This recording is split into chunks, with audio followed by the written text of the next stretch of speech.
Saludo a todos los que escuchan nuestra radio Regina Coeli y la radio Cordillera, FM Cordillera de Huépil. Y seguimos nuestra lectura del Catecismo de la Iglesia Católica en esta parte tan central que es el misterio de la Eucaristía. La Eucaristía es la meta a la cual todo tiende en la Iglesia. Por eso todo cristiano debería repasar a menudo en el catecismo que tiene en su casa, que tiene que consultar, repasar a menudo la doctrina sobre este sacramento y sobre todo vivirla. En esta ocasión veremos lo que el catecismo dice sobre los frutos de la comunión. La comunión sabemos que es la comunión con Dios que se adquiere a través de la recepción como alimento del cuerpo de Cristo y de su sangre. Entonces, ¿cuáles son los frutos de esta comunión? En el número 1391. La comunión acrecienta nuestra unión con Cristo. Recibir la Eucaristía en la comunión da como fruto principal la unión íntima con Cristo Jesús. Esto que se dice tan facilito es una cosa tremenda. Nosotros estamos viviendo 20 siglos después de Cristo y tenemos la unión con Él ahora, como Él está ahora. ¿Y ahora cómo está? Está glorioso en el cielo. Siempre Dios y hombre, con su cuerpo glorificado. Y es con Él que adquirimos esta íntima unión, no una unión cualquiera, sino íntima. En efecto, el Señor dice: quien come mi carne y bebe mi sangre, permanece en mí y yo en él. Juan 6:56. La vida en Cristo encuentra su fundamento en el banquete eucarístico. Como dice Jesús, lo mismo que el Padre que me ha enviado, que vive, y yo vivo por el Padre, así también el que me come vivirá por mí. O sea, el que me come vivirá por mí, así como yo vivo y vivo por el Padre. Es la misma vida que recibe uno, que es la que tiene Cristo y que ha recibido y que tiene el Padre. Cuando en las fiestas del Señor los fieles reciben el cuerpo del Hijo, proclaman unos a otros el Evangelio de que se dan las arras de la vida, la buena noticia de que se han dado las arras de la vida. Como cuando el ángel dijo a María Magdalena, Cristo ha resucitado. Las arras de la vida son prendas, el arra es darle por anticipado lo mismo que después será dado en la totalidad. Es un adelanto, pero es un adelanto de lo mismo. Por eso se recibe en arras la vida divina. Como cuando el ángel dijo a María Magdalena, Cristo ha resucitado. Y aquí que ahora también la vida y la resurrección son comunicadas a quien recibe a Cristo. Eso dice un oficio siríaco de Siria de Antioquía. Por tanto, así como el ángel dijo a María Magdalena, Cristo ha resucitado, aquí también la vida y la resurrección son comunicadas a quien recibe a Cristo. Es un misterio, lo conoce el que lo conoce, el que lo ha vivido. El que no lo ha vivido queda completamente fuera, no puede entender nada, porque estas son verdades que se captan por la fe. La fe concede entender estas verdades, así como la inteligencia concede captar verdades naturales, una verdad matemática, una verdad científica. No la puede captar el que no tiene inteligencia, por ejemplo, un perrito. No le puedo explicar yo un teorema matemático, por mucho que trate. No puedo porque le falta un órgano, le falta la inteligencia.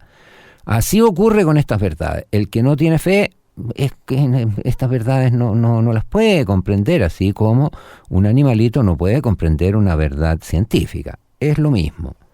Por eso para estas verdades se requiere la fe.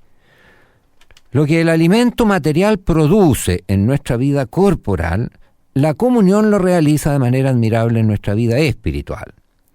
La comunión con la carne de Cristo resucitado, vivificada por el Espíritu Santo y vivificante, conserva, acrecienta y renueva la vida de gracia recibida en el bautismo, la vida divina, que es una gracia.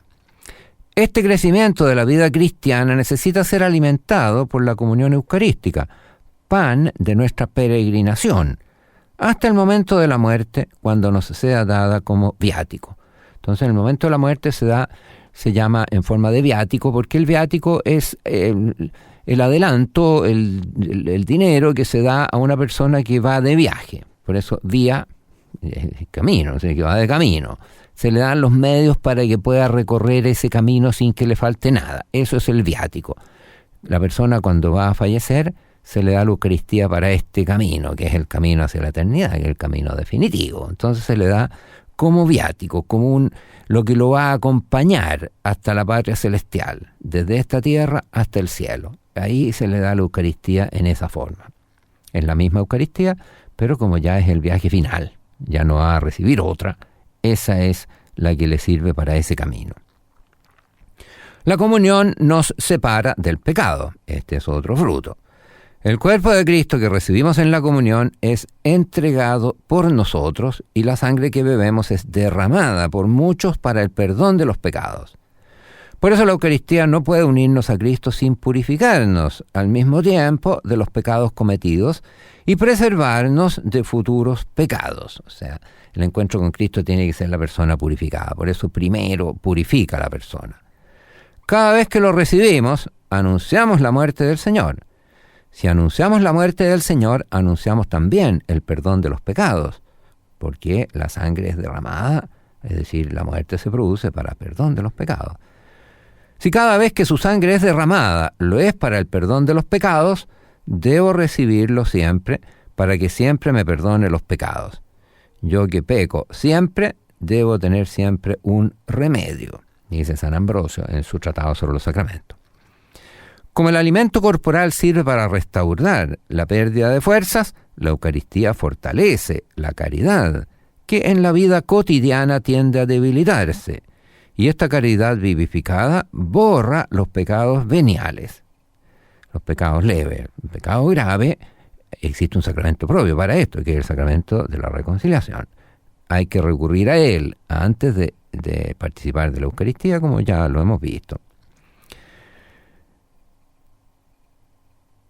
Dándose a nosotros, Cristo reaviva nuestro amor y nos hace capaces de romper los lazos desordenados con las criaturas y de arraigarnos en Él, echar raíces en Él. Entonces cita a San Fulgencio de Ruspe, que dice: porque Cristo murió por nuestro amor, cuando hacemos conmemoración de su muerte en nuestro sacrificio, pedimos que venga el Espíritu Santo y nos comunique el amor. Suplicamos fervorosamente que aquel mismo amor que impulsó a Cristo a dejarse crucificar por nosotros sea infundido por el Espíritu Santo en nuestros propios corazones, con el objeto de que consideremos al mundo como crucificado para nosotros y sepamos vivir crucificados para el mundo y llenos de caridad, muertos para el pecado, vivamos para Dios. Todas estas son frutos de la Eucaristía. Por la misma caridad que enciende en nosotros la Eucaristía, nos preserva de futuros pecados mortales. O sea, una persona que está recibiendo la Eucaristía continuamente difícilmente va a ofender a Dios con un pecado mortal. Está preservado por este alimento. Está fortalecido contra esas tentaciones a ofender gravemente a Dios. Él está unido a Cristo, está en el amor de Cristo, difícilmente lo va a ofender gravemente. Por eso nos preserva de futuros pecados mortales. Cuanto más participamos en la vida de Cristo y más progresamos en su amistad, tanto más difícil se nos hará romper con Él por el pecado mortal. La Eucaristía no está ordenada al perdón de los pecados mortales. Esto es propio del sacramento de la reconciliación. Lo propio de la Eucaristía es el sacramento de los que están en plena comunión con la Iglesia. Entonces, la Eucaristía nos preserva de caer en pecado mortal, pero el que ha caído en el pecado mortal, lo propio del sacramento de la reconciliación es el reconciliarlo con Dios. Y mientras no haga eso, no puede unirse a Cristo como si nada hubiera pasado, porque ha pasado mucho. El pecado mortal es una grave ruptura con Dios. La unidad del cuerpo místico, este es otro fruto. La Eucaristía hace la Iglesia. Los que reciben la Eucaristía se unen más estrechamente a Cristo. Por ello mismo, Cristo los une a todos los fieles en un solo cuerpo, la Iglesia.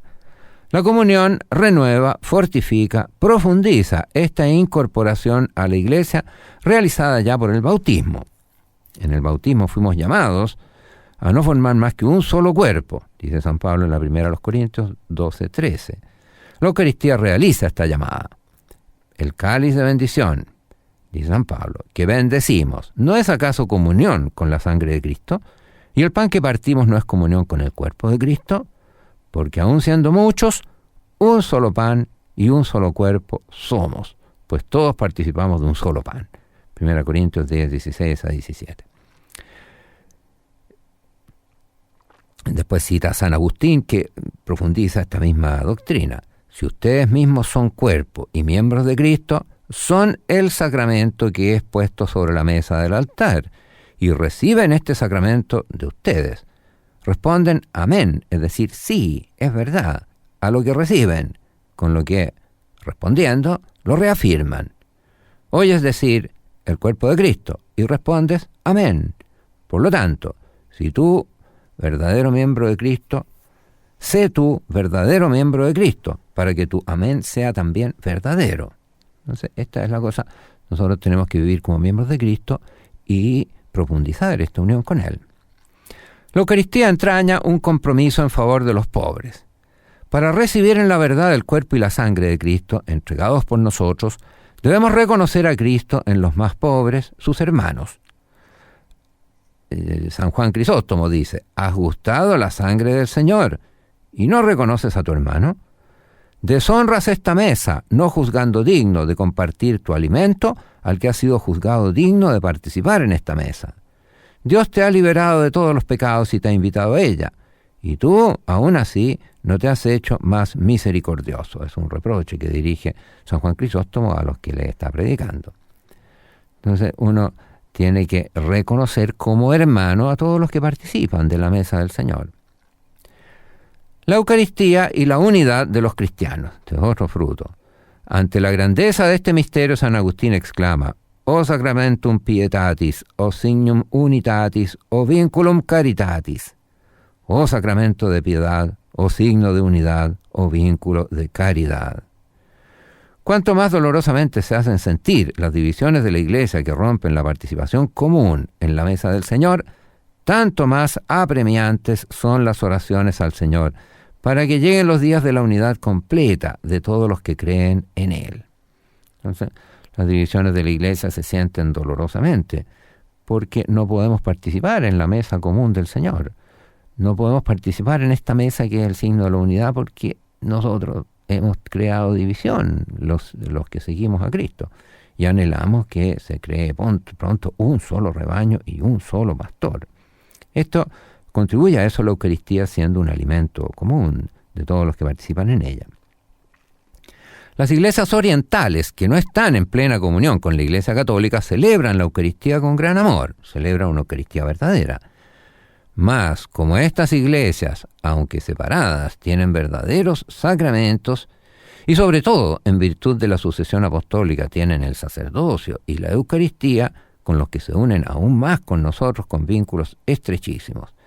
Una cierta comunión in sacris, en las cosas sagradas, por tanto, en la Eucaristía, no solamente es posible, sino que se aconseja en circunstancias oportunas, aprobándolo la autoridad eclesiástica.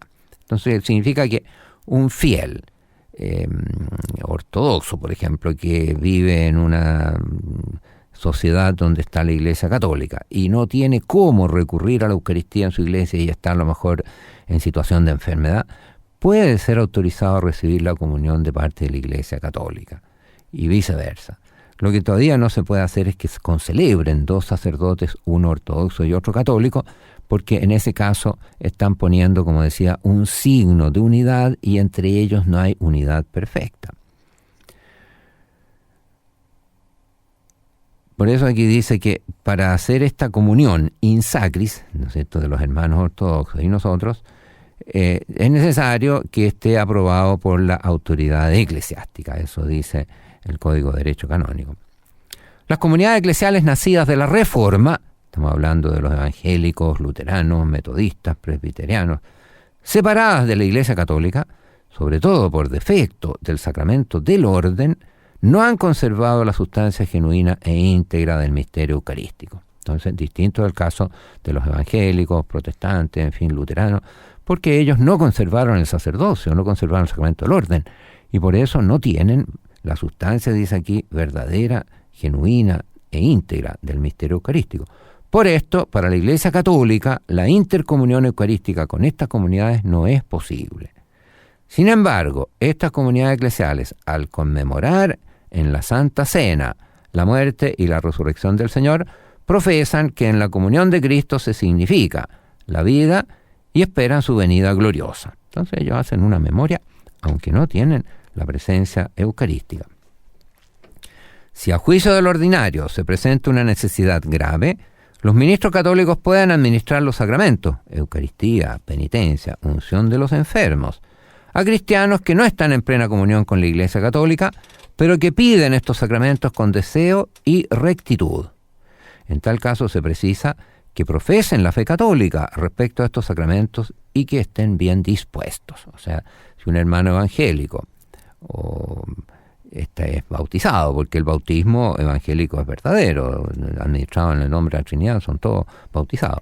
Si él tiene fe en la Eucaristía, cree en la Eucaristía y cree en el sacramento del perdón de los pecados, puede pedirlo y la Iglesia Católica se lo puede conceder en caso de grave necesidad, como es el caso del artículo mortis, cuando está cerca de la muerte.